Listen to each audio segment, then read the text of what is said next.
¿Se dan cuenta? ¿Nos deprimimos o desarrollamos trastornos depresivos? Sí. ¿Trastornos ansiosos? Sí. ¿Trastornos de estrés? También. Porque estamos enfermos físicamente. ¿Se dan cuenta? Entonces, y nos relacionamos socialmente, no vamos a poder relacionarnos porque estamos enfermos. Entonces, todas las áreas caminan en la misma manera, influyen también de la misma forma. El problema está en que para el estudio nada más es que separamos. ¿Por qué? Porque ustedes como médicos van a trabajar sobre el estado de salud física, biológica, corporal. Y sobre todo cuando esa salud se enferma, se trastorna. Entonces van a recuperar a esos pacientes. ¿No es cierto? Los otros profesionales, como los médicos psiquiatras, los psicólogos, trabajarán con la salud psicológica, emocional, mental. Las asistentas sociales o los trabajadores sociales y los sociólogos trabajarán sobre el estado de salud social, etcétera, etcétera. Pero ya les dije, es un equipo. Por eso que el trabajo con la salud es integral, multidisciplinario. Cuando ustedes tengan un caso con un problema de ansiedad o trastorno de ansiedad o un problema de depresión, tienen que derivar al paciente. No querer solucionar el problema ustedes solos. Igual, cuando se trata de un problema de salud psicológica, ¿no? Y está afectando ya, por ejemplo, en el caso de la ansiedad, por ejemplo, en este caso del estrés, la úlcera péptica, la gastritis, ¿no? Por demasiada tensión, demasiado estrés. Entonces, obviamente tiene que atenderlo el médico. El psicólogo no va a hacer nada. El médico tiene que atender ese caso, ¿no? Entonces, de esa manera, estamos nosotros diferenciando lo que significa la ansiedad, la depresión, el estrés, ¿ya?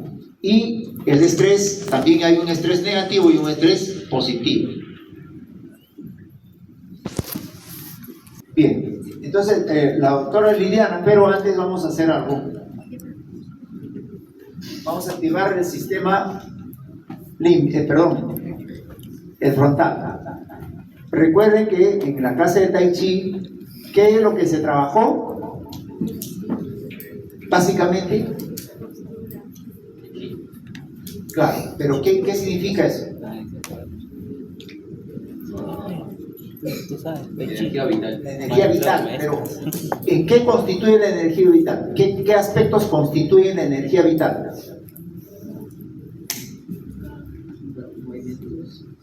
Movimientos,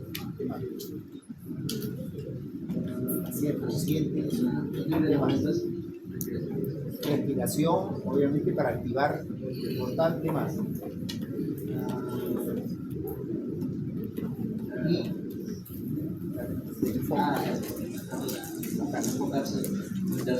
enfocarse en el aquí y ahora en el momento, ¿cierto? Entonces son tres aspectos. Ojo, pregunta de examen, ¿ah? Anoten eso, pregunta de examen. Entonces vamos a activar, ¿ok? Bien, levantaron las manos.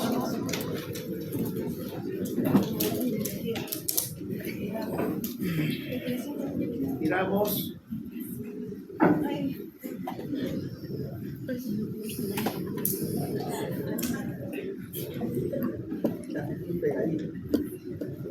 Levantamos.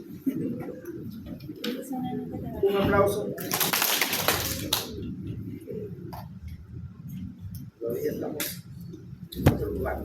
Un aplauso. Dos aplausos. Tres aplausos. Dos aplausos. Cuatro aplausos.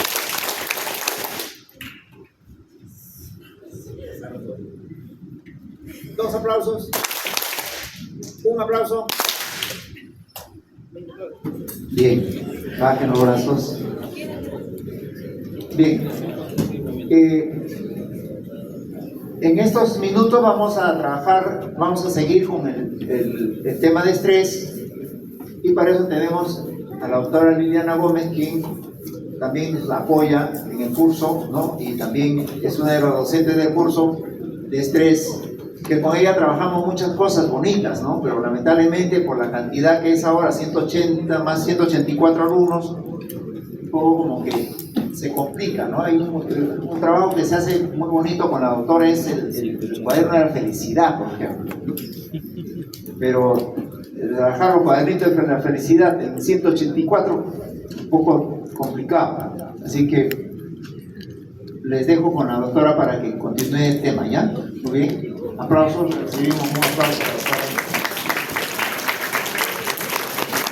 Muchas gracias, muy amables. Pero vamos a hacer otras cosas lindas, como por ejemplo, el próximo martes a estas horas vamos a tener la presencia de una docente especialista en garabatos terapéuticos, ¿ya? Para lo cual yo solicito que todos traigan colores, ¿no? Si quieren plumones. Y en una clase posterior vamos a trabajar mindfulness y acuarelas, ¿ya? Entonces, el curso de estrés es un curso muy dinámico, por eso empezamos con clases de Tai Chi. Penosamente hoy día no se ha podido porque el profesor, una tía muy cercana, ha fallecido, entonces no ha podido venir por eso, está muy justificado, pero en la próxima clase va a estar aquí.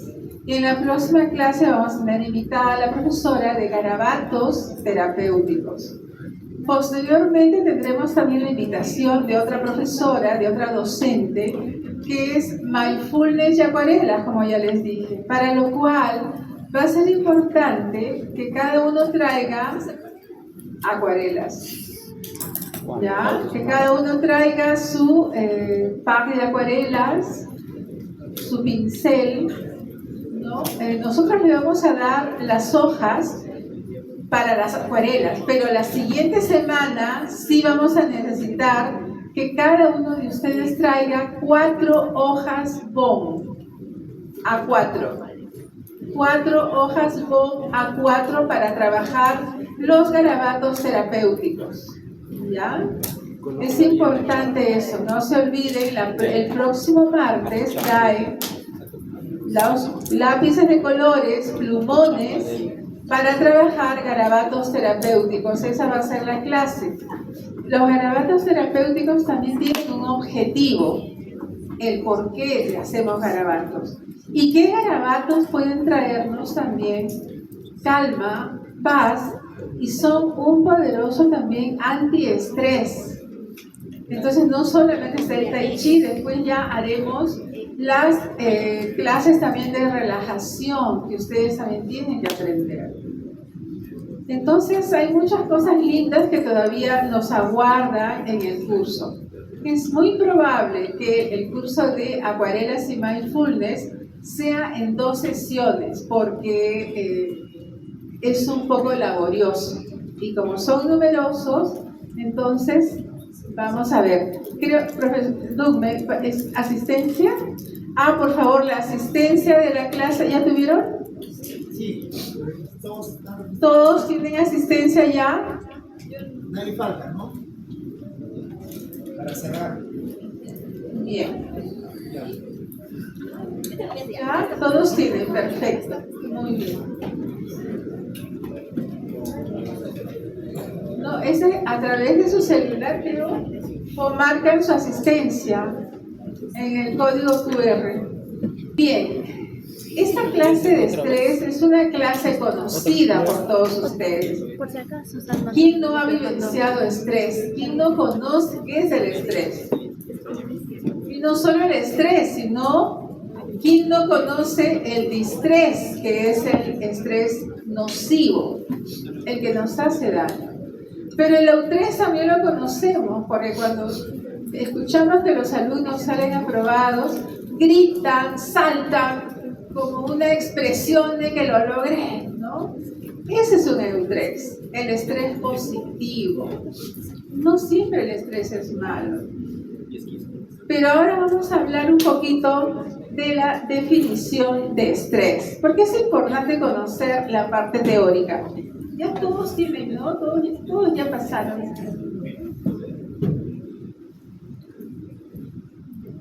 Entonces, Vamos a ver un poco de lo que es el estrés.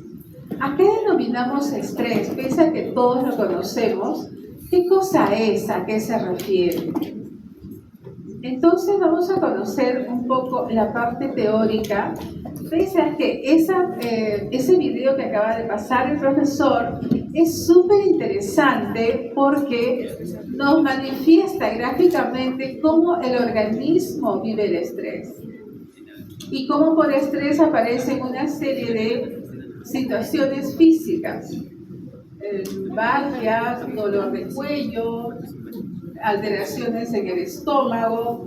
Generalmente en la época de examen hay gastritis, no se come bien, ustedes no se alimentan, sin contar cuántos son los que vienen sin desayunar. Y venir sin desayunar es como querer sacar un carro sin gasolina. Entonces, tengan mucho cuidado, porque no desayunar conlleva la fatiga, el cansancio, la distracción y el aburrimiento posterior. Entonces, el estrés es un conjunto de reacciones que experimenta un ser humano, una persona, cuando las demandas que tiene que satisfacer exceden a sus recursos propios. Por ejemplo, estudiar medicina es fascinante, es lindo, pero ¿cuánto demanda? ¿Cuánto exige? ¿Cuánto de ustedes tienen que invertir físicamente, psicológicamente?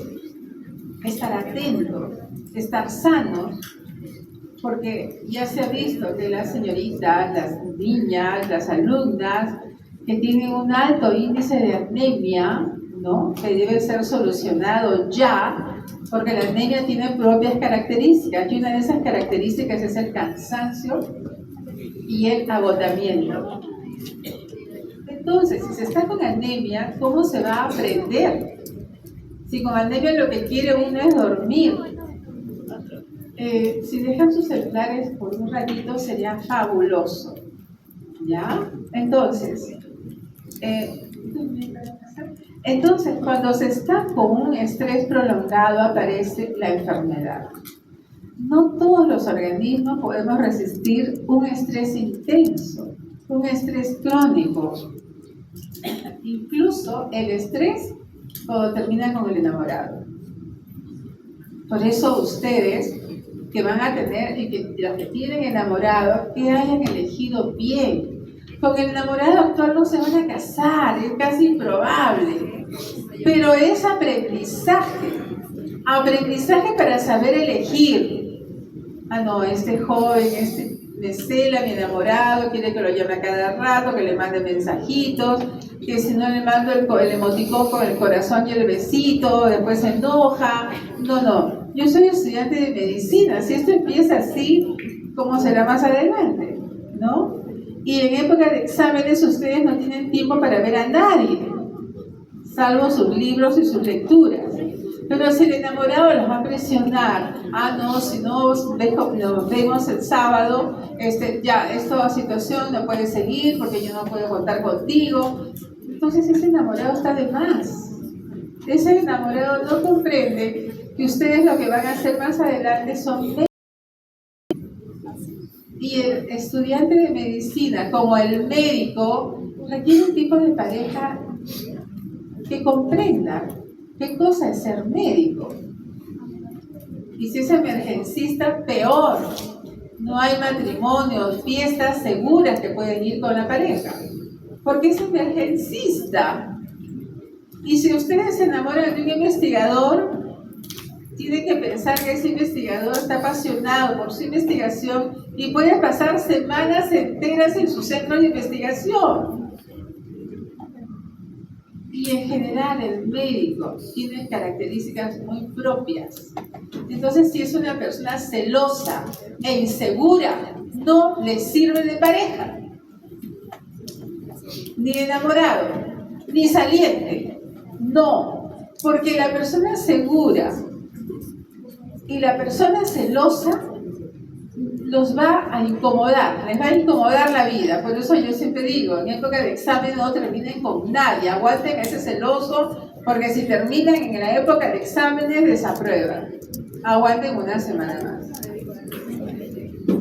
Porque terminar con una pareja, con un enamorado, con un saliente, equivale a un duelo.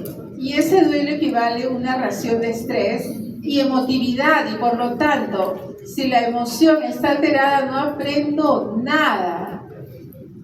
Nuestro frontal es muy frágil. La amígdala puede más. Nuestras emociones. Si están pensando en alguien, leen el libro, pasan las hojas, pero no entendieron nada. Y cuando se preguntan, ¿qué estoy leyendo? Eso es normal. Nuestro frontal es frágil ante las emociones. Entonces hay que tener cuidado.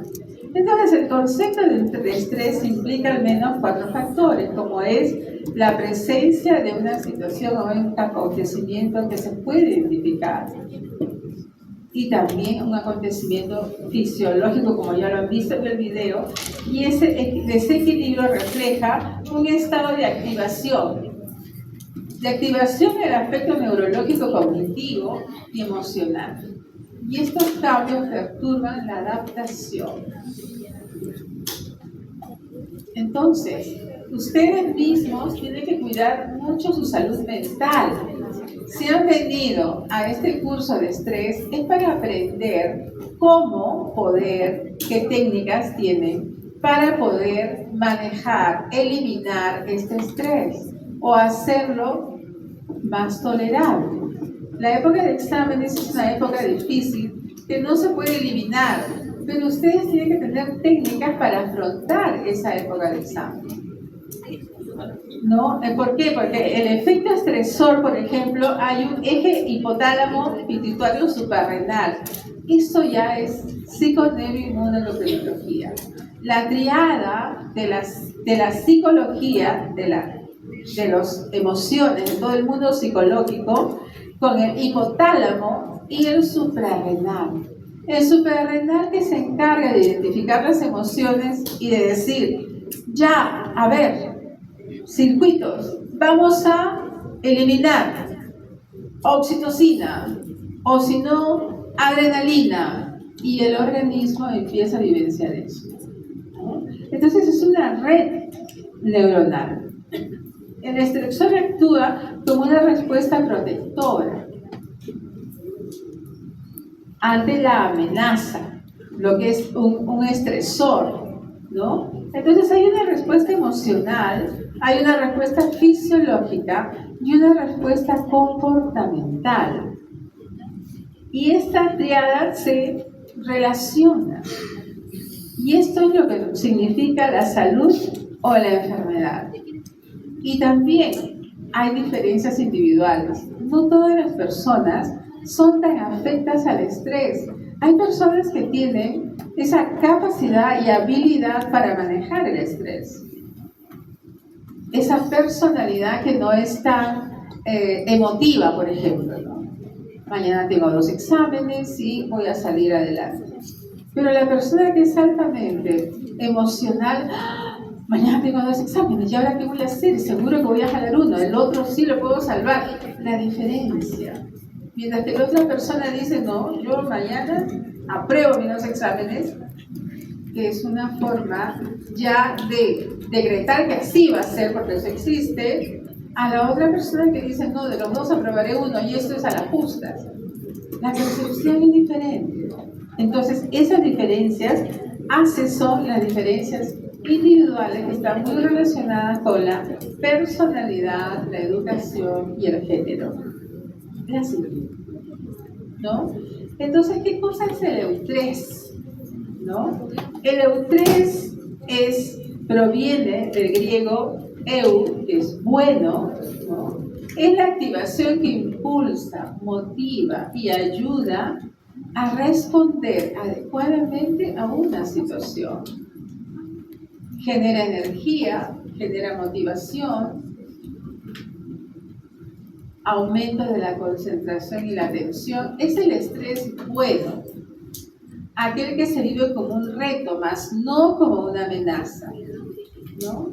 Si un compañero, entre los amigos, uno saca 18 y habiendo estudiado y uno saca 13, pero si hemos estudiado juntos, ¿qué pasó? Ah, no, la próxima yo saco 18. Ese es el reto que motiva, no que desmotiva, ¿no? O si yo quiero acceder media beca, pues tengo que estudiar más para poder lograr esa media beca, que es importante, ¿no? Entonces, prepararse para una exposición. Hay un joven que tiene audífonos, yo le agradecería que los retire, por favor. Esos audífonos blancos, ¿se los puede retirar? Muchas gracias.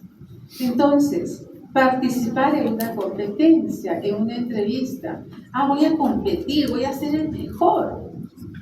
Pero eso es motivación, ¿no? No es una amenaza. Desde la vivencia subjetiva, es difícil, pero puedo hacerlo, puedo lograrlo. O sea, depende también de las características de personalidad de cada uno. La siguiente. En cambio, el estrés crónico, que es el distrés, cómo desgasta y afecta al cerebro, ¿no? Ocurre cuando la activación del estrés se mantiene durante periodos muy prolongados, durante un exceso de tiempo y causa agotamiento. La persona se agota, la persona se siente cansada, extenuada, enferma, debido al estrés. ¿Qué puede producir el estrés? Un pensamiento. ¿Cuántos alumnos van a la oficina y dicen, doctora, jalé 3 asignaturas?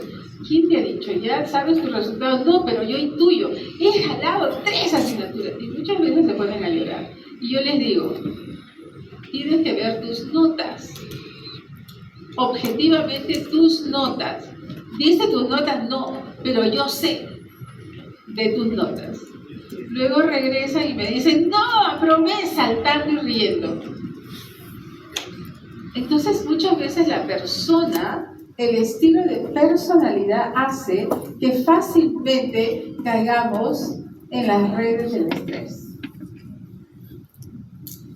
Puede afectar el sueño.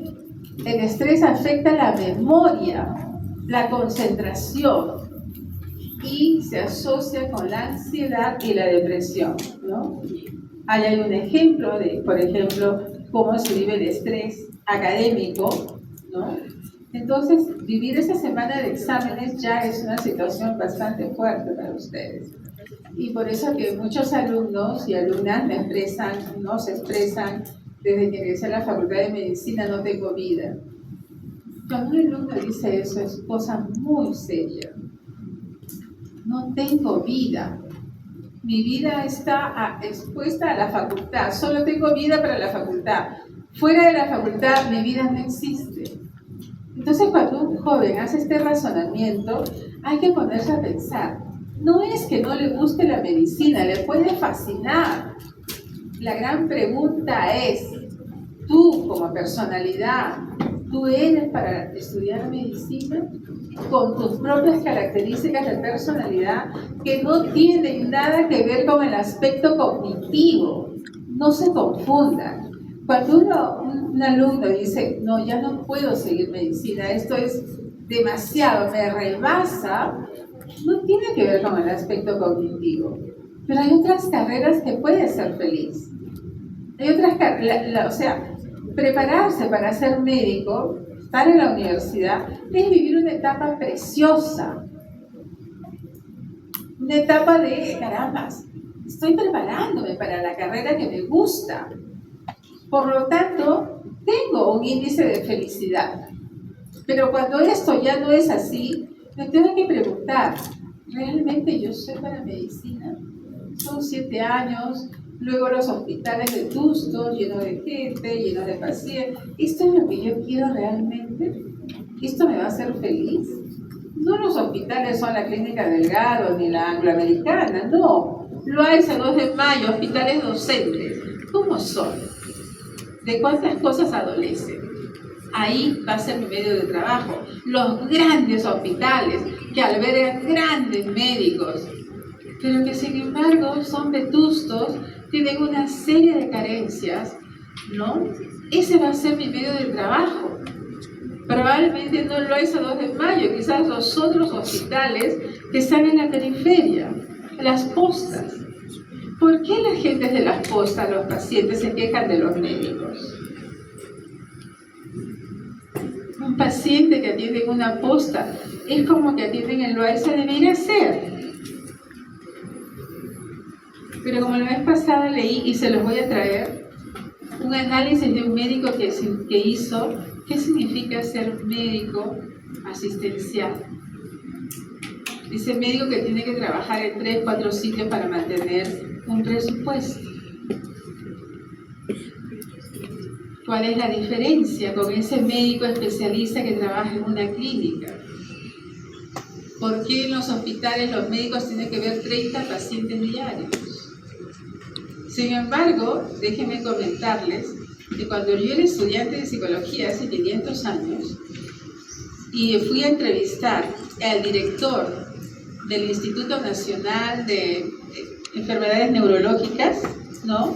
Que está por cerca del cementerio, creo, en Barrios Altos, ¿no? El director, hablamos con el director porque nos habían encargado de hacer una entrevista. El doctor tenía como 30 pacientes esperando y el doctor lucía, era más o menos media mañana, pero el doctor lucía fresco, relajado, tranquilo. Y en medio de su experiencia que nos comentaba como director de ese hospital, yo le pregunté, doctor, ¿cómo puede mantenerse a estas horas de la mañana con 30 pacientes esperando si usted mantiene esa tranquilidad? Ah, me dijo. Y son 30 que me esperan en la tarde en mi consultorio particular. Y yo le dije, doctor, ¿y cómo hace? Muy fácil, me dijo. Venga por aquí. Detrás de su escritorio había un pequeño saloncito, tenía una alfombra en donde hacía yoga y tai chi. Yo le dije, doctor, usted ve 60 pacientes diarios, a veces más, me dijo. Pero esto me mantiene la calma. Si yo no practico tai chi, si yo no practico meditación, no podría atender la cantidad de pacientes que tengo. Es imposible. Me siento en flor de loto y empiezo a meditar. Simple ejercicio de respiración cuando soy muy apurado. Pero eso hace la diferencia. Y por eso están ustedes acá, para aprender técnicas de relajación y técnicas de respiración que les hagan mantener la calma.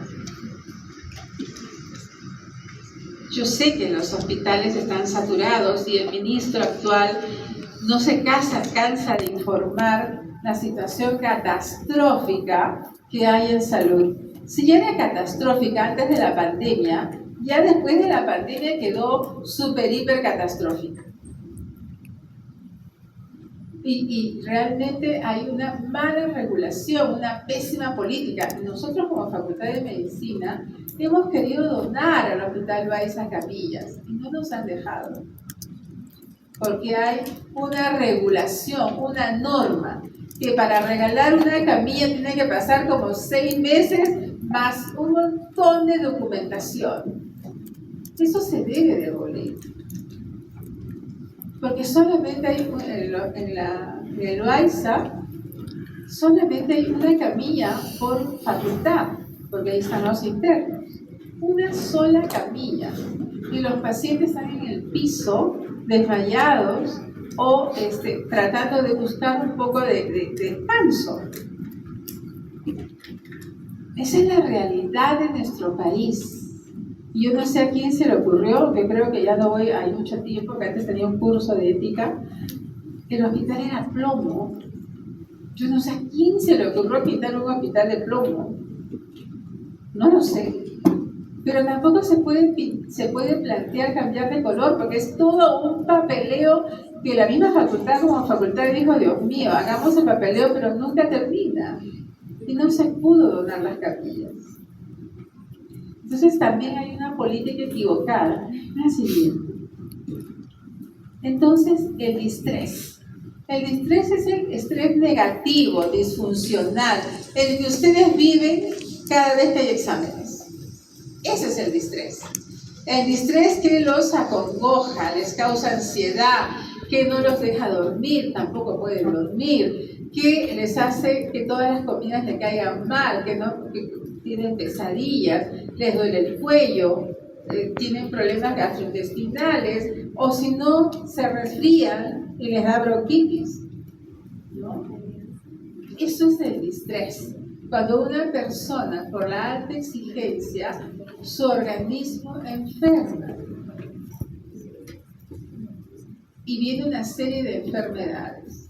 Entonces hay que tener cuidado. Si el alumnos como ustedes, reconocen una personalidad que es fácilmente impresionable, ¿no? Entonces me cuido, hago mi terapia de relajación, duermo tranquila. ¿Por qué? Porque soy una personalidad impresionable.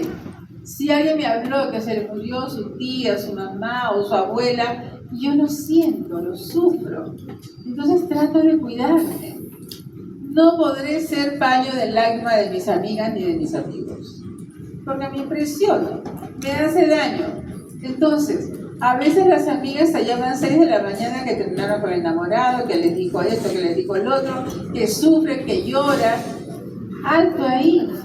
Ustedes son estudiantes de medicina y necesitan todas sus fuerzas para estudiar. Poder escuchar a la amiga una vez, pero no 2, 3, 4 veces, como a veces suele pasar. Cuidado con eso.